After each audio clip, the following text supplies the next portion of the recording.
Thanksgiving is upon us. But before it happens here in Austin, we'll be having a Thanksgiving celebration through Austin Metropolitan Ministries. To learn more about that and the other services of this interfaith organization, stay with us. Austin Faith Dialogue, at the crossroads of religion and life. A series highlighting the cultural and social interactions between the worshiping and religious communities in and around the capital city.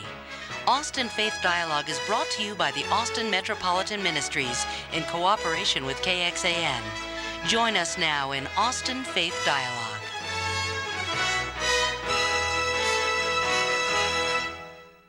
Hello, I'm Richard Thompson of Austin Metropolitan Ministries, welcoming you to this edition of the show. Well, Thanksgiving is soon to be with us, and in this capital city of Texas, we have enjoyed over a period of years a tradition that Austin Metropolitan Ministries has made possible, and that is an interfaith Thanksgiving service, which this year is going to be held at the Hindu Temple. And we're going to be learning more about that in just a moment, as well as the fact that we are in the midst of AMM, Austin Metropolitan Ministries Awareness Week, in which the various services and outreaches of this ecumenical organization will be described. We have as our guest Priya Dasi from Barsanadam, the Hindu temple, where the service will be held. And we have Catherine Solomon, who is from Congregation Beth Israel, and also on the Austin Metropolitan Ministries Board. And we welcome both you folks. Thank you. Thank you. And I think that we'll start with this Thanksgiving service because it's soon to be upon us and at your place. Mm-hmm. And tell us a little bit about what's planned for this, when it's going to be and what time and so on. It'll be held on Sunday, November 23rd, beginning at 3 o'clock. Mm-hmm. And as you said, it will be held at our temple, mm-hmm. the Sri Raseshwari Radharani Temple, which is the Hindu temple at Barsanadham, which is south of town, about 16 miles from downtown. 16 miles? 1-6. 1-6, okay. Yes. And it's off of Ben McCullum, south of 290? That's right, mm-hmm. just south of Oak Hill. I want to tell you a little story. Okay. I was in Rome several years ago, and all of a sudden I was watching CNN International News. And what in the world should they be highlighting but the dedication of the Hindu temple in Austin, Texas. And I thought to myself, first, I have to go all the way to Italy to learn about what's happening locally. And the other thing was just what a global village we're in. Mm-hmm. And the television, you know, brings us so close together mm-hmm. All the time. Mm-hmm. But I just had to tell you that because that is interesting. We haven't had a chance to talk since you had that dedication. Yes. And, but going back to the Thanksgiving service, mm-hmm. Who's going to be in it and what can people expect when they come? It's a worship service that brings together clergy and representatives and followers of all the major religions to one day a year worship together. Mm-hmm. So we have a service, and it's a little different this year than previous years, and we think it's going to be very enjoyable and uplifting. The service is going to begin with an introduction about interfaith and its importance in all of our lives because we're all in this community that brings us together. Mm-hmm. Then we're going to have a clergy circle where clergy from different faiths stand together on the stage, and each one of them offers a prayer to God according to their own tradition. Oh, really? So I think it'll be a very powerful moment when we see them all together, praying together. Mm-hmm. After the clergy circle, then we're going to have a speaker talking about the importance of interfaith and how we can all learn from this event. And then we'll have different demonstrations of faith, how different faith traditions worship. So we're going to have a Maronite priest offer a Syriac chant. Mm-hmm. A Jewish cantor will sing. We'll have some Hindu children performing a devotional dance. And some members of the Sikh community will offer one of their most holy prayers. Mm-hmm. So you'll come away with feeling like you've been in all those different houses of worship, I think. Right. And the speaker for the day, I believe, is from your congregation, isn't Catherine? That's right. Tell us who she is. It's Rabbi Elizabeth Dunsker, who is relatively new to our city. She is the first female rabbi in Austin, Texas. Mm-hmm. And she has already created quite a following. She's quite enamoring. We've had her on our show before. Oh, that's and right. I can attest that she's we'd say a charismatic figure. Yes, I mean, yes. lots of enthusiasm and insight, and She's a very happy person. yeah. And so she'll be the keynote speaker, as it were, for the That's service. correct. Okay. And you've been part of the planning process otherwise for the. Yes, I have. This is Yeah. my first year on the Interreligious Commission, which is a commission of Austin Metro Ministries. And it's been quite interesting. Well, now the Austin Metropolitan Ministries has been sponsoring this Thanksgiving service for how long? And Well, this is its 13th year, and some of the locations have been First Baptist Church, also at the Metropolitan AME Church, which is African Methodist Episcopalian, I believe, okay. and Congregation of Gudis Achim, and St. Matthew's Episcopal Church, and then this year at Barsana Dam. It's been quite diverse, Right. the congregations who have participated. Well, you know, one of the things is you were talking, Priyadasi, about the way in which you've got these clergy from different faith traditions coming together at the service and praying in their various ways. It brings to mind the fact that this has become an increasingly pluralistic society, and Austin is very diverse in its representation of faith tradition and ethnic groups and so on. And so, but here's a national Thanksgiving occasion that provides the reason for people to come together to be in one nation that fosters and nurtures that diversity. And I think that having it at the Hindu temple is really probably about as clear an example of that as you could find. Now, one of the things about it, I visited your place. I had to take my shoes off when I went in. Yes, you did. Are we going to, all of us come out there, we're going to need to do that, Yes, right? we are. And you don't have pews and this sort of thing. Well, we do have chairs. We normally sit on the floor to worship, but we do have chairs also. We have our choice. We can Yes.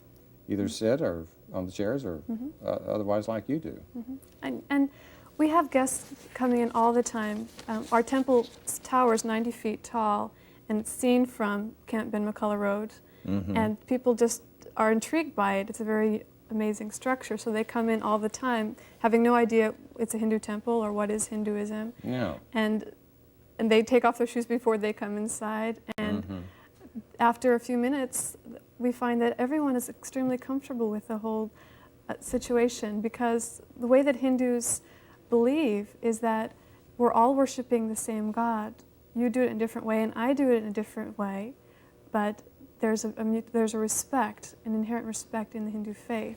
So when people come in of whatever faith, there's no restriction that they can't come in or they can't participate in different things. All Hindu festivals are open for everyone. I see. I think it'd be helpful for our viewers to take a look at the way your place is pictured from the outside in this little video that you brought us. So let's take a quick look at that, and maybe you can make a commentary as we see it.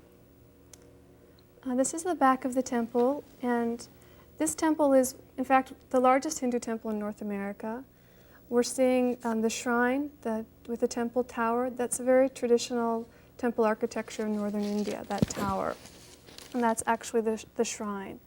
There's a large hall inside of the temple where about 1,500 people can sit and worship the deities in the altar, which is beneath that tower. Now we're seeing the front of the temple.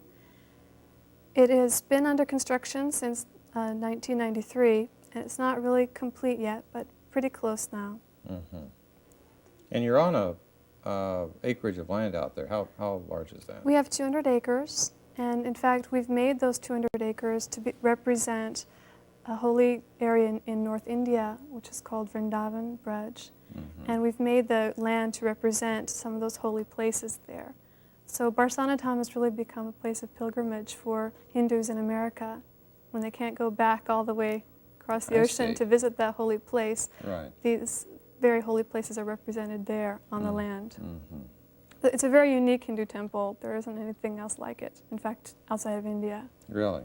Okay, so that people who maybe grew up in India but can't get back will feel at home when they Oh, go. definitely. I mean, Austin has, it's not possible to say exactly how many, but about 2,000 to 3,000 Indian Hindus in Austin. Is that right? And this is where they come for their worship. Yes, this is the only Hindu temple in Austin. Mhm. There are many Hindu temples established all across America, but this is the first one in Austin. Well, I think, Catherine, as you look forward to going to this service yourself. You've I helped do. plan. You're going to be there, right? Yes, I'm bringing my children as well. I am more excited about them attending than myself because it will certainly be an experience that I hope they won't forget and practice that I hope they incorporate into their lives in the future. Okay. That's one reason you're involved in Austin Metropolitan Ministries as an interfaith organization? Yes, it is. I am very interested in interfaith because I first learned about Austin Metro Ministries through a friend of mine, Gail Miller, who is the past president of their board. And when someone as enthusiastic and wonderful as Gail is involved in something and then conveys to our congregation, you know, the purpose of Austin Metro Ministries, it's not hard, you know, to see the value of that and the real absolute need, I feel, in our community for understanding in a time when intolerance sometimes is quite prevalent. Okay. And knowledge, I believe, creates tolerance. So it's a tolerance value that Yes. motivates you to a large extent. Yes. Okay.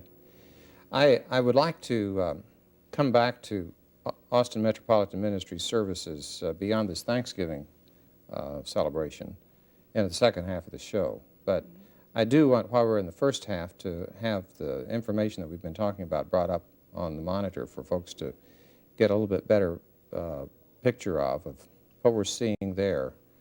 Priyadasi, just help us with that. We're looking at an artist's understanding of the clergy circle, where we'll see all of those clergy standing together in prayer. As you can see, we have a rabbi, a minister, a Sufi, a pilgrim, a Hindu, a nun, and a Sikh. And they will all be represented on Sunday, November 23rd, as the poster says. And we really open our arms to the whole community to join us. I have attended 4 in the past. I've been involved for the last 4 years, and they are a truly uplifting and healing service. So we warmly invite the whole community. 3 o'clock on the 3 o'clock. 23rd. And anybody can come. Everyone can come. And just down Camp Ben McCullough Road. Yes. And I think that we'll look forward to having people come to that may never have come before. We hope they do. But we're also looking forward to continuing our conversation after we take a little break here. And I'd like to ask you folks to stay with us. And as we come back, we'll be more aware of AMM Awareness Week. Stay with us.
welcome back to this edition of Austin Faith Dialogue, where today we are giving focus to the Thanksgiving service that's to be held at the Hindu Temple on the 23rd of this month at 3 o'clock in the afternoon.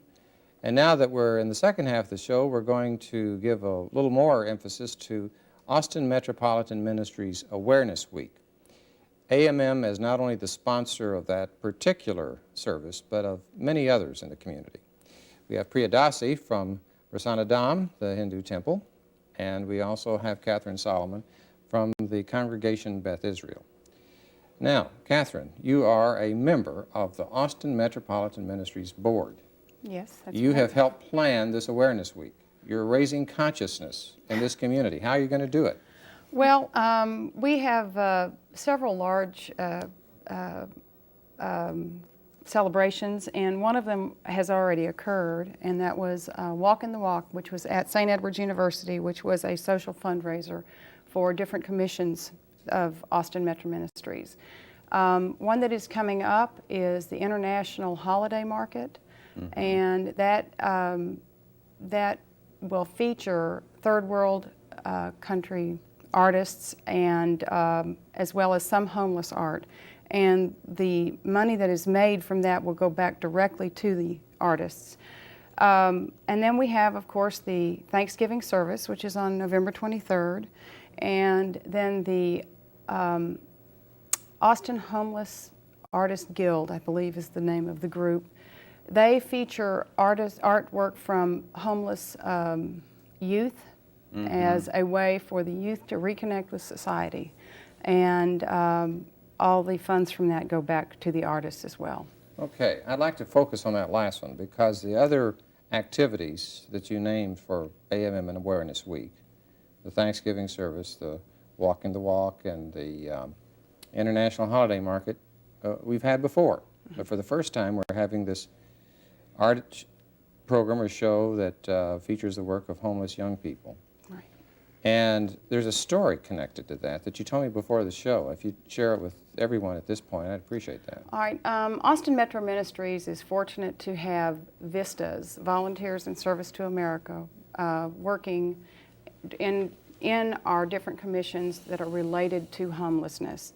We have one VISTA in particular that's related to this story that went into a location where quite a few homeless people were staying, and there seemed to be a bit of chaos in the group and dissent and just unhappiness. I mean, you can imagine their life is pretty. They've been traumatized by the life they're having to live. Right. But when he was able to gather the group together for common purpose when he brought in artwork, and he was able to guide them to a positive end. And his name is Joshua Nobe, I think is his name. And it's wonderful to have them, and I was just struck by his enthusiasm. Okay, now you say he brought in artwork. No, he had them participate in making art. Because when you said that, I thought he's not bringing in paintings for them to look at. No. No, but he was able to connect with them and have them connect with each other through art. Through giving them the outlet to do that themselves. That's correct. And what is going to be on display is the work of these young people. That's correct. And I know you've got a list there of where it's going to be and when. Why don't you read that to us just so that we got that information. November 14th through the 16th, they'll be at Alternate Current Art Space.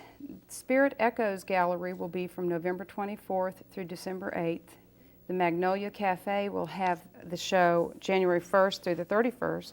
And Spider House will house the show April 1st through the 30th. Okay, clear until next spring. Yes. Different places, different times. That's correct. And as people see this, they can purchase these works of art. Is that that's correct? Right. And that the funds from this go back to the artist. That's correct. So it seems to me this has happened rather quickly, hasn't it? I mean... well, I believe that this program started with another group called Youth Options. Okay. And I don't know about Youth Options, but it began back in September. So this is very new. The art side of it. Yes, that's right. Okay. You know, there's a friend of mine who is in Washington, D.C., connected to an Episcopal church there. And her call, she's an artist professionally, but her spiritual call is she goes in when there is a place for folks to come who need a meal. They have a noonday meal there every Sunday after church. Mm-hmm. And she goes and she paints the folks who are there.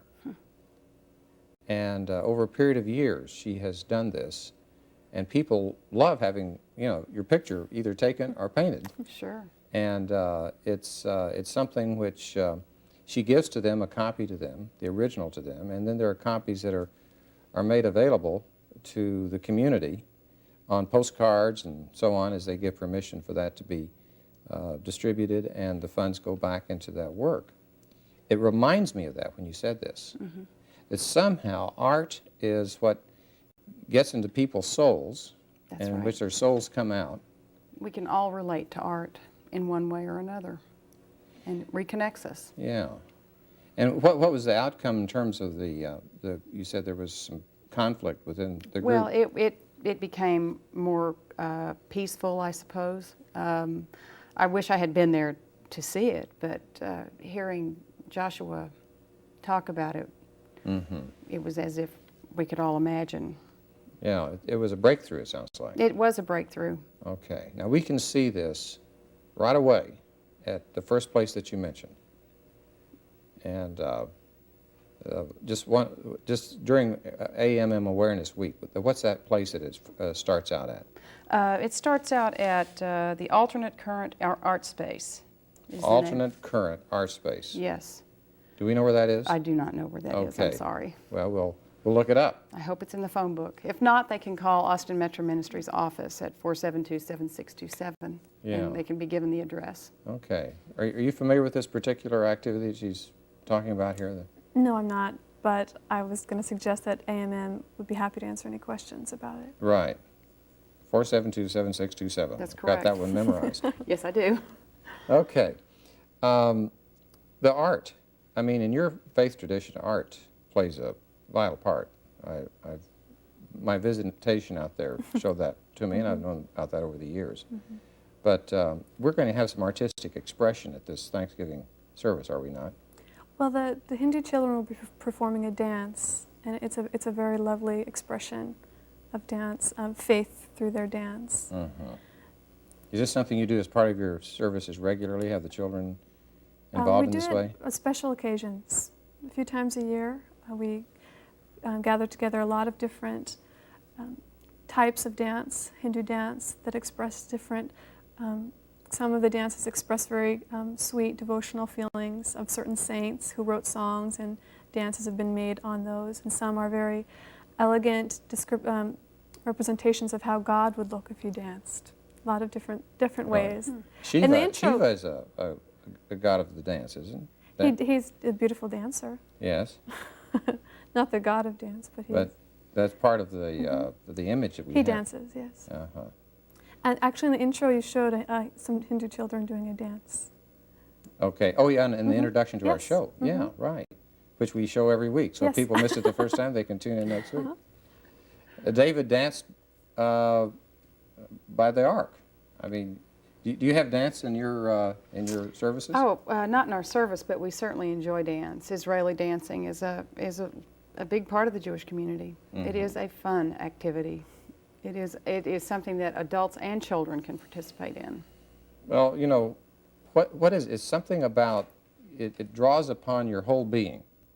It's I'm going in a direction I hadn't necessarily thought we'd talk about, but it seems to me this is something we need to fix on. Well, it's a nonverbal expression. In some cases, nonverbal expression of yourself. Mm-hmm. It is a wonderful way to relax and to, just to be yourself. Yeah. Well, there's a song that's been put to a Quaker or a Shaker hymn, Lord of the Dance, that is within the Christian tradition of how the rhythm and the grace and the beauty of this art expression catches the divine. And we'll look forward to that at your service. And I want to come back to one other thing to the AMM Awareness Week. Do people need to be aware of AMM? I think so. Why? Because the community relies on the business community and the religious community are cooperating in these days to help with the different problems that face our community. More and more, the business community and the governments, the city and the county governments and the state governments are relying on the churches to provide what the government has provided in the past. Okay, be specific about Austin in this regard, in AMM. Well, specific in what way? Well, I mean, I know there is an AMM Homeless Commission. Oh, all right. And works on CAN, the Community Action well, Network. actually, we are working with CAN, which is the Community Action Network, which is Community Action Network is put together is comprised of businessmen or business people, excuse me, that are working toward making the community aware, those in need, aware of services that are there, working together to coordinate things so that we are moving as one and not disjointedly. Okay. Well, as the organization that pulls together the religious community, working with the city and the county and other service organizations, the United Way, I mean, that's part of this cooperative process so that people That's aren't right. duplicating. Yes. That's right. And Austin Metro Ministries is also participating in that. Peace Corps USA is who is sending the vistas to us, AmeriCorps. They're vistas from AmeriCorps, Right. which is the United States Peace Corps. And they came to AMM to be the support that these vistas needed. You know, AMM is who pays them, AMM is who assigns them. Okay. And it's a 3-year grant that AMM received in order to support these vistas, and they are here to help the community with their homeless problems. Right. Okay, like you just gave the example a while ago, Right. and the fact that this is a connection with the federal government. That's exactly right. Right. Next week, we're going to have a program that involves 2 things. One is about the cold weather shelters that were generated largely through AMM last year when homeless folks didn't have any place to go on a cold night and churches opened up their facilities. And we're going to give some particular emphasis to that. It will happen to air on the Sunday before Thanksgiving as a way for folks to show their gratitude. And the other is that we're going to have a pilgrim foremother coming here that will talk about what it was like to cross the seas on the Mayflower and to give emphasis to how Thanksgiving originated. But thank you for being with us today to tell us about AMM and this service. Thank you very much. Thank you, folks, for being with us. Be with us again next week on Austin Metropolitan Ministries program. Peace be with you.